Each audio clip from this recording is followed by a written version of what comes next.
سے پہلے نظر ڈالتے ہیں اب تک کی بلٹ۔ آفیسر خوشاب توقیر محمد نعیم نے کہا ہے کہ کھلی کچہریوں کے انعقاد کا مقصد عوام کے مسائل ان کی دہلیز پر حل کرنا ہے۔ ان خیالات کا اظہار انہوں نے تھانہ نورپور تھال میں منعقدہ کھلی کچہری سے خطاب کرتے ہوئے کیا۔ ڈپٹی سپرنٹینڈنٹ پولیس تحصیل نورپور تھال خالد محمود خان نیازی اور دیگر پولیس افیسرز بھی اس موقع پر موجود تھے۔ انہوں نے کہا کہ کھلی کچہری کا انعقاد کر کے شہریوں کی افسران تک رسائی کو آسان بنایا جا رہا ہے تاکہ وہ بغیر کسی رکاوٹ کے اپنے مسائل افسران تک پہنچائیں اور ان کے مسائل کو میرٹ اور قانون کے مطابق فوری طور پر حل کر کے انصاف کی فراہمی کو یقینی بنایا جائے۔ ڈی پی او نے کہا کہ منشیات فروشی کے خلاف خوشاب پولیس کا جہاد جاری ہے۔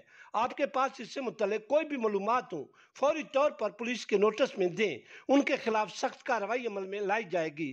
دوران کھلی کچہری توقیر محمد نعیم نے سائلان کے مسائل سنے اور موقع پر ضروری احکامات بھی جاری کیے، جس پر لوگوں نے ڈی پی او خوشاب کا کھلی کچہری کے انعقاد پر شکریہ ادا کیا اور ان کے لیے نیک تمناؤں کا اظہار کیا۔ میکس لانگبار میرا بھی ہے اعتبار، رشتے بھی چمکے چم چم چم چم چم چم چم چم چم چم چم لیمن میکس لانگبار چم چم